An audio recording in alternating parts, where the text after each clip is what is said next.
1964 में शुरू Netarhat firing range अवधि विस्तार देने से सीएम हेमंत सोरेन का इंकार। फील्ड फायरिंग रेंज बंद करने की मांग को लेकर 30 वर्षों से संघर्ष कर रहे थे आदिवासी अगवा टाना भगत।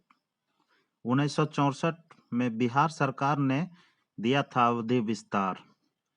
245 गांव जो लातेहार व गुमला जिला के लोग विस्थापित होने से बच गए इस फैसले से। 5वीं अनुसूची को लेकर राजभवन के पास 4 महीनों से टाना भगत लोग आंदोलन कर रहे हैं और उनका आंदोलन की पहली सफलता नेतरहाट फायरिंग रेंज का अवधि विस्तार पर रोक लगना है।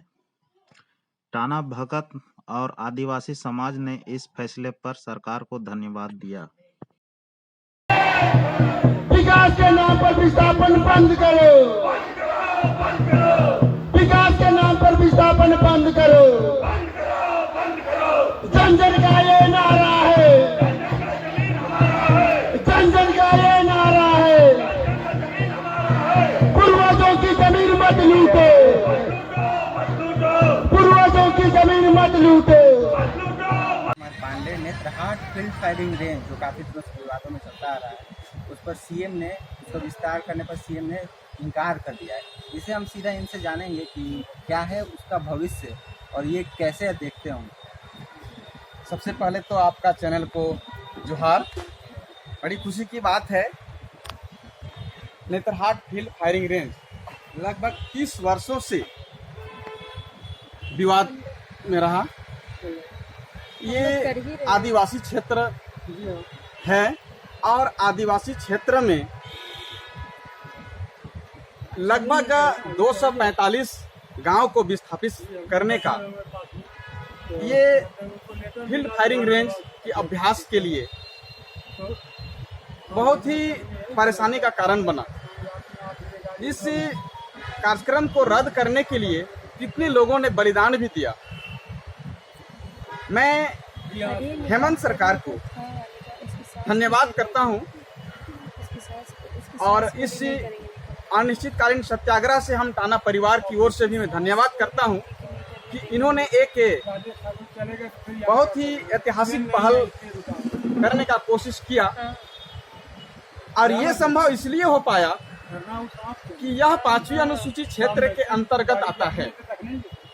क्योंकि 5वीं अनुसूची क्षेत्र में कोई बाहरी व्यक्ति को शासन प्रशासन और नियंत्रण करने की स्वतंत्रता नहीं है, जिसका परिणाम आज हेमंत सरकार भली भांति जानते हैं, जिस कारण से आज इनको इस क्षेत्र को यहाँ की जनताओं को आज़ाद करने के लिए उन्होंने इतनी बड़ी कदम उठाया।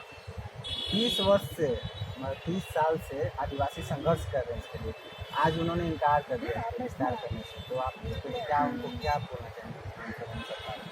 मैं धन्यवाद करता हूं उनको, मैं धन्यवाद करता हूं इसलिए कि 30 वर्षों के कड़े संघर्ष के बाद में यह काम लगभग हो पाने की संभावना उन्होंने स्पष्ट कर दिया।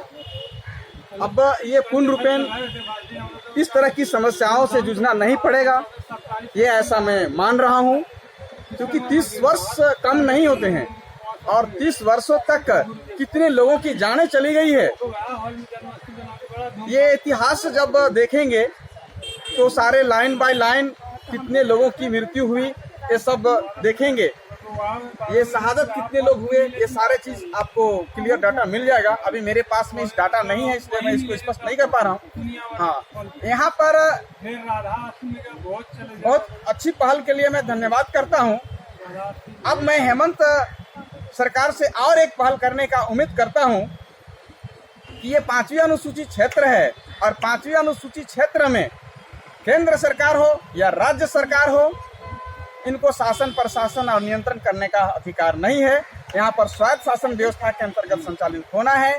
इसलिए पुनः इनको सुरक्षित करते हुए एक और बड़ा कदम उठाने के लिए पहल करें। महामहिम राज्यपाल महोदय के पास में ये 5वीं अनुसूची क्षेत्र को सुरक्षित करने के लिए अपील करें और ये यहाँ से ये राज्यपाल महोदय के माध्यम से, ये हेमंत सरकार के माध्यम से राष्ट्रपति द्रौपदी मुर्मू तक की आवाज जाए और पूर्ण रूपेण संविधान में जो प्रदत्त है 5वीं अनुसूची, ये धरातल पर अमल हो पाए और पुनः यहाँ के लोग पारंपरिक व्यवस्था के अनुसार से जो आजादी का जीवन जी रहा था वह धरातल में कायम हो पाए, इसके लिए कड़ा पहल करेंगे, ऐसा मैं मान रहा हूँ।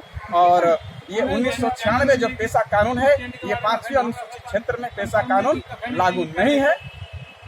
ये पेशा कानून अगर 1996 बनी तो संवैधानिक तौर पर 1 वर्षों के अंदर में नियमावली बना करके धरातल में लागू करना होता है, अमल कराना होता है, लेकिन आज तक ये नियमावली नहीं बन पाई है। इसलिए पेशा कानून झारखंड प्रदेश में ये 5वीं अनुसूचित क्षेत्र में लागू नहीं है और मैं इनको किसी भी कीमत में लागू नहीं मानूंगा। हम टाना भगत के सभी लोग या झारखंड के जितने भी पारंपरिक व्यवस्था के अंतर्गत संचालन होना है, यहाँ के लोग ये पेशा कानून का विरोध करते हैं। जैसा कि आपने देखा कि 30 वर्षों से